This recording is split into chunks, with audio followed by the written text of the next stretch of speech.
Hello good morning student, मैं Vijay Kumar Gupta class 9th की biology का जो चैप्टर का चल रहा था फंडामेंटल यूनिट ऑफ लाइफ, उसमें जो सेल ऑर्गेनेल्स है, न्यूक्लियस है, उस न्यूक्लियस के बारे में हम डिटेल स्टडी करेंगे। ये है न्यूक्लियस क्लास 9 न्यूक्लियस। देखिए न्यूक्लियस क्या है। जब आपने सेल के टॉपिक में पढ़ा होगा, सेल के वीडियो को आपने देखा था, तो सेल की डिफिनेशन मैंने आपको बताया था, cell is the structural and functional unit of body. जो हमारा सेल है वो किसी भी बॉडी का स्ट्रक्चरल एंड फंक्शनल ये यूनिट है, और उसी सेल्स में एक डबल लेयर की न्यूक्लियस होती है। इस न्यूक्लियस की जो डिस्कवरी करने वाले जो साइंटिस्ट हैं वो रॉबर्ट ब्राउन है। वो कौन है? Robert brown 1831। जो रॉबर्ट ब्राउन है वो साइंटिस्ट है जिन्होंने न्यूक्लियस की डिस्कवरी किया था इन 1831। देखिए जो भी सेल्स होते हैं, कुछ सेल्स ऐसे होते हैं जिसके एक ही सेल्स में एक ही न्यूक्लियस प्रेजेंट होता है, और कुछ सेल्स ऐसे भी होते हैं जिसमें more than one nucleus present होते हैं। अब उस सेल के अकॉर्डिंग जो न्यूक्लियस होते हैं, यदि हम प्रिमिटिव की बात करते हैं, प्रोकैरियोटिक सेल्स की बात करते हैं, जैसे हमने आपको देखा तो कैरियोटिक सेल, इस प्रोकैरियोटिक सेल्स में इट मीन्स होता है प्रिमिटिव। ये प्रिमिटिव का मतलब उस न्यूक्लियस है, यानी इसमें 2 न्यूक्लियस एब्सेंट होते हैं इस प्रोकैरियोटिक सेल्स में। बट जब हम यूकैरियोटिक की बात करते हैं, यूकैरियोटिक,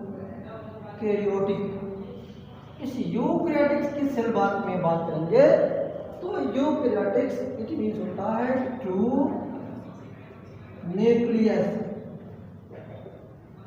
ये आपको होते हैं 2 न्यूक्लियस। जब हम प्रोकैरियोटिक की सेल की बात करेंगे तो उसमें जो 2 न्यूक्लियस होता है वो एब्सेंट होता है। एब्सेंट मीन्स ये होता है कि जो सेल्स है उस सेल्स में जो न्यूक्लियस है, उस न्यूक्लियस के अराउंडिंग जो डबल लेयर की जो मेम्ब्रेन होती है वो मेम्ब्रेन एब्सेंट होती है। इसलिए न्यूक्लियोप्लाज्म के जो न्यूक्लियोप्लाज्म और cytoplasm both are mix in one each other.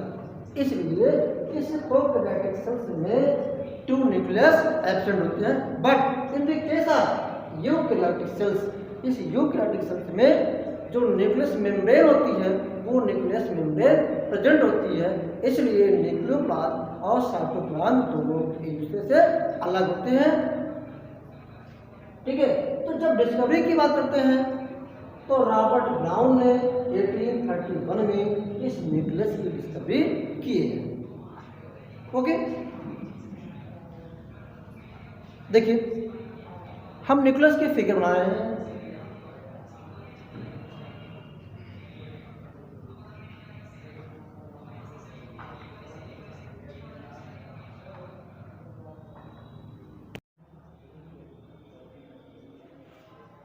हाँ देखिए, जो आपका न्यूक्लियस है वो न्यूक्लियस डबल मेम्ब्रेन होती है।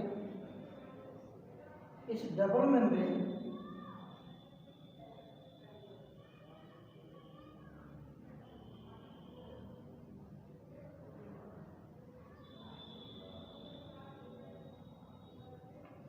ये न्यूक्लियस, इसको कहते हैं आउटर मेम्ब्रेन।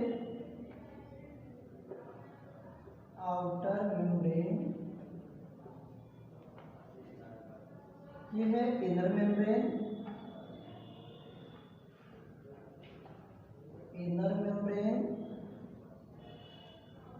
और ये जो कोर है इसको कहते हैं न्यूक्लियस कोर।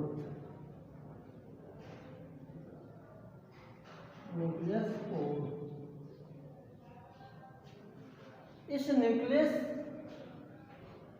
में एक फ्लूइड लाइक स्ट्रक्चर होते हैं जिसको हम कहते हैं क्रोमैटिन फाइबर।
न्यूक्लियस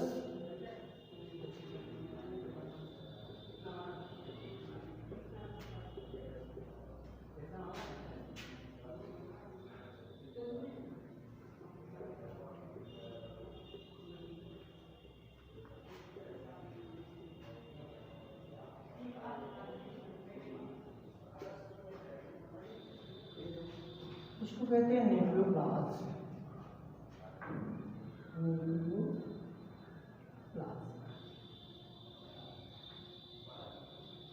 ये है क्रोमैटिन फाइबर। क्रोमैटिन फाइबर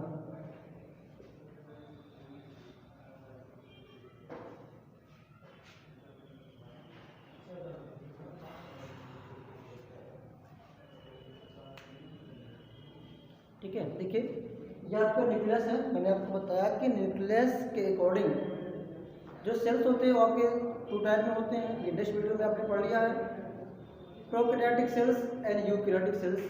जो प्रोकैरियोटिक सेल्स होते हैं उन प्रोकैरियोटिक सेल्स में जो न्यूक्लियर मेम्ब्रेन होती है, ये न्यूक्लियर मेम्ब्रेन वहाँ पे एब्सेंट होती है प्रोकैरियोटिक सेल्स में। जब ये प्रोकैरियोटिक सेल्स में न्यूक्लियर मेम्ब्रेन एब्सेंट होगी तो ये न्यूक्लियोप्लाज्म और साइटोप्लाज्म ये both are mix in one. But in the case of eukaryotic cells में न्यूक्लियस मेम्ब्रेन प्रेजेंट होती है जिससे ये न्यूक्लियोप्लाज्म और साइटोप्लाज्म बोथ आर सेपरेट। ठीक है। इस न्यूक्लियस में किसी के न्यूक्लियस के बीच में या थोड़ा सा साइड में एक न्यूक्लियोलस प्रेजेंट होता है जिसकी डिस्कवरी करने वाले जो साइंटिस्ट हैं वो है फोंटाना। कौन है? फोंटाना। फोंटाना ने इस न्यूक्लियोलस की डिस्कवरी किया था। जबकि होल न्यूक्लियस की बात करेंगे तो इस न्यूक्लियस की जो डिस्कवरी करने वाले जो साइंटिस्ट हैं वो आते हैं रॉबर्ट ब्राउन। कौन है? रॉबर्ट ब्राउन इन 1831 ये डिस्कवरी करने वाले साइंटिस्ट हैं। बट जो न्यूक्लियोलस है इसकी डिस्कवरी करने वाले फोंटाना साइंटिस्ट हैं। अब ये जो न्यूक्लियस है, इस न्यूक्लियस के मेन रूप से जो सेल की टोटल जो एक्टिविटी होती है या मेटाबॉलिक जो एक्टिविटी होती है उसको ये कंट्रोल करता है। इसको भी हम कहते हैं प्रिंसिपल ऑफ द न्यूक्लियस या ब्रेन ऑफ द न्यूक्लियस। क्योंकि उस सेल में जितनी भी एक्टिविटी होने वाली एक्टिविटी होती है वो सब कुछ इस न्यूक्लियस के थ्रू कंट्रोल होता है। इसलिए न्यूक्लियस को हम कहते हैं ब्रेन ऑफ दी सेल्स या प्रिंसिपल ऑफ दी सेल्स। ठीक है, इस न्यूक्लियस को हम डिवाइड करते हैं मेरे उसमें 3 पार्ट्स में। देखिए जो नंबर 1 है, इस नंबर 1 में हम कहते हैं न्यूक्लियस मेम्ब्रेन। न्यूक्लियस मेम्ब्रेन, देखिए ये जो न्यूक्लियस मेम्ब्रेन है ये डबल मेम्ब्रेन होती है। जो आउटर होती है उसको हम कहते हैं आउटर मेम्ब्रेन, जो इनर साइड में होती है उसको हम कहते हैं इनर मेम्ब्रेन। इस आउटर मेम्ब्रेन और इनर मेम्ब्रेन के बीच में गैपिंग होती है और ये टोटल जो मेम्ब्रेन होती है ये टोटल मेम्ब्रेन एक दूसरे से अटैच नहीं होती है, इसके बीच में गैपिंग होती है। उस गैपिंग को हम कहते हैं न्यूक्लियस पोर। इसी न्यूक्लियस पोर से जो सेल्स है यानी जो साइटोप्लाज्म है और न्यूक्लियोप्लाज्म के बीच में जो मटेरियल्स होते हैं वो एक्सचेंज होते हैं। ठीक है ना, यानी इस न्यूक्लियस पोर के थ्रू न्यूक्लियोप्लाज्म के कुछ सबस्टेंस और साइटोप्लाज्म के कुछ जो सबस्टेंस होते हैं वो एक्सचेंज होते हैं। ये इसी न्यूक्लियस पोर के थ्रू ही होता है। और इस न्यूक्लियस जो न्यूक्लियस मेम्ब्रेन है, आउटर न्यूक्लियस मेम्ब्रेन होती है, इसी आउटर मेम्ब्रेन से अटैच होती है आपकी एंडोप्लाज्मिक रेटिकुलम। नेक्स्ट वीडियो में मैंने आपको बताया था कि एंडोप्लाज्मिक रेटिकुलम 2 टाइप से होते हैं। वन मैंने आपको बताया था कि स्मूथ एंडोप्लाज्मिक रेटिकुलम और सेकंड हमने आपको बताया था रफ एंडोप्लाज्मिक रेटिकुलम। तो जो स्मूथ एंडोप्लाज्मिक रेटिकुलम होती है उसके सरफेस पे वो चिकनी होती है, उसमें कुछ प्रेजेंट नहीं होता है, लेकिन जो रफ होते हैं एंडोप्लाज्मिक रेटिकुलम, उस रफ एंडोप्लाज्मिक रेटिकुलम की सरफेस पे राइबोसोम के पार्टिकल्स प्रेजेंट होते हैं और वही राइबोसोम के जो पार्टिकल्स हैं वही प्रोटीन का सिंथेसिस करते हैं, जिसलिए राइबोसोम को हम कहते हैं protein factory of the sales.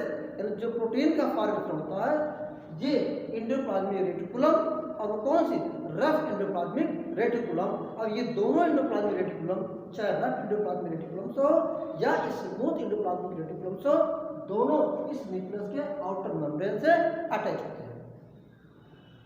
ठीक है, सेकंड आपका होता है न्यूक्लियोप्लाज्म।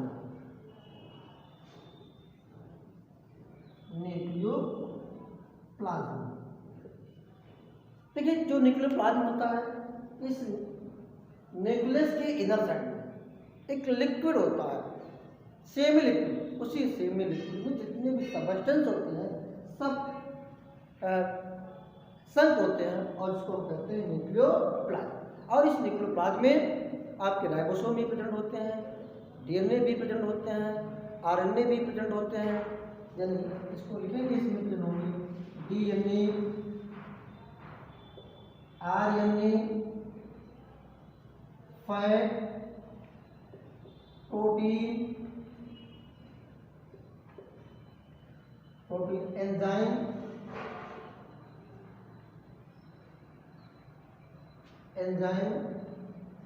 Vitamin etc।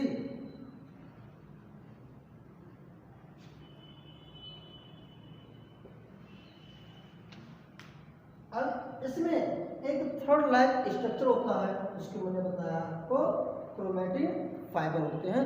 यही क्रोमैटिन फाइबर सेल डिवीजन के टाइम में ये क्रोमोसोम में कन्वर्ट हो जाते हैं। ठीक है, ये आपको होता है न्यूक्लियोप्लाज्म। और ये इसी न्यूक्लियोप्लाज्म और इस न्यूक्लियस के आउटर साइड में जो साइटोप्लाज्म है उसी न्यूक्लियस पोर के थ्रू उन सबस्टेंस का एक्सचेंज होता है। ठीक है ना, नोट कर लीजिए।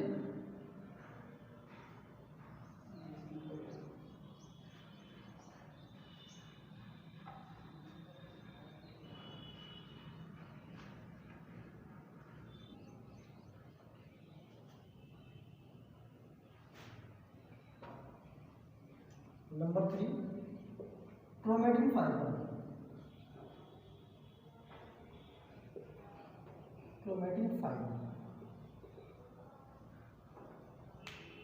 देखिए ये जो क्रोमैटिन फाइबर है देखिए स्ट्रक्चर में आपको दिख रहा है, इस न्यूक्लियस के में एक थर्ड लाइन स्ट्रक्चर होता है, उसी स्ट्रक्चर को कहते हैं क्रोमैटिन फाइबर। ये जो क्रोमैटिन फाइबर होते हैं वो नेट की तरह उलझे होते हैं, जिस तरह नेट आपका होता है उसी नेट की तरह ये पूरे न्यूक्लियस में, यानी ये जो न्यूक्लियोप्लाज्म होता है उसी न्यूक्लियोप्लाज्म में ये नेट की तरह उलझे होते हैं।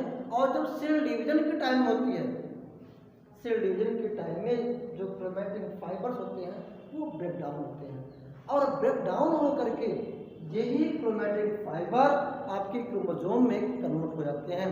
आप जानते ही हो कि जो क्रोमोसोम्स होते हैं उसी क्रोमोसोम्स जितने भी एनिमल होते हैं या प्लांट होते हैं सब में क्रोमोसोम की जो नंबरिंग होती है वो फिक्स होती है। इस क्रोमैटिन फाइबर्स पर डीएनए होते हैं, उस डीएनए पे जीन्स होते हैं। यही डीएनए और जीन्स यानी जो आपके क्रोमोसोम्स होते हैं, ये क्रोमोसोम्स पेरेंटल कैरेक्टर को ऑफ स्प्रिंग्स में यानी आने वाली जनरेशन में उनके पेरेंटल कैरेक्टर को ट्रांसफर करते हैं। ये अपना होता है क्रोमोसोम्स, और वो क्रोमोसोम बने किससे होते हैं? क्रोमैटिन फाइबर के थ्रू बने होते हैं। ठीक है ना? जिस तरह अगर हम एग्जाम्पल लेते हैं ह्यूमन की, तो ह्यूमन में जो क्रोमोसोम्स होता है ये 46 होते हैं, यानी इसको हम कहते हैं 23 पेयर। क्या कहेंगे? 23 पेयर। इस पेयर में इसको दो ग्रुप में डिवाइड किया गया है 23 को, यानी जो 1 पेयर होते हैं, 1 पेयर को हम कहते हैं सेक्स क्रोमोसोम, क्रोमोसोम कहते हैं। और जो 22 पेयर होते हैं, इस 22 पेयर को हम कहते हैं 22 पेयर को कहते हैं ऑटोसोम, ऑटोसोम कहते हैं। ठीक है, ये जो ऑटोसोम होते हैं वो सेक्स ऑर्गन को छोड़ दीजिए, वो पूरी इसके बाद जितने भी आपके पार्ट होते हैं वो हर पार्ट में प्रेजेंट होते हैं। अब 23 पेयर्स हैं, ये ऐसा नहीं पूरी बॉडी की है, ये 1 सेल की बात करते हैं। ये जो 23 होते हैं ये 1 सेल की बात करते हैं। 1 सेल यानी जितने भी सेल्स आपकी बॉडी में होंगे उस सेल के अकॉर्डिंग आपके 23 पेयर्स क्रोमोसोम होते हैं, यानी 1 सेल में 23 pairs sex chromosomes in human body. कभी कभी किसी भी केस में ये जो क्रोमोसोम्स के नंबरिंग होती है वो चेंज हो जाते हैं, कभी कभी 43 से लो हो जाता है और कभी कभी जो है 45 भी हो जाते हैं, 46 भी हो जाते हैं और 47 भी हो जाते हैं। ऐसे केस में जो नॉर्मल बॉडी होती है वो चेंज हो जाती है, यानी जो नॉर्मल ह्यूमन बॉडी होती है उसकी एक्टिविटी में, उसके सेक्स प्रोसेस में वो सब कुछ फिजिकल बॉडी उनकी जो है चेंज होती रहती है। ये डिपेंड करता है क्रोमोसोम्स में। ठीक है, ये आपका है क्रोमोसोम्स।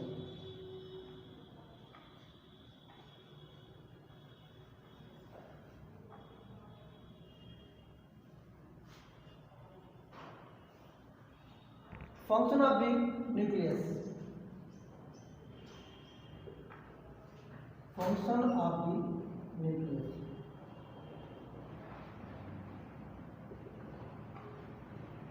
देखिए जो न्यूक्लियस का फंक्शन है, इसका मेन फंक्शन ये होता है कि सेल के अंदर जो होने वाली एक्टिविटी होती है वो टोटल एक्टिविटी इसी न्यूक्लियस के थ्रू कंट्रोल होता है। वो चाहे मेटाबॉलिक एक्टिविटी हो या उसके अंदर कोई भी एक्टिविटी हो रही हो, वो सब कुछ जो कंट्रोलिंग होता है वो आपके न्यूक्लियस के थ्रू ही कंट्रोल होता है। इसलिए हम कहते हैं nucleus is the brain of the cells, या इसको ये भी कहते हैं nucleus is the principal of the cell.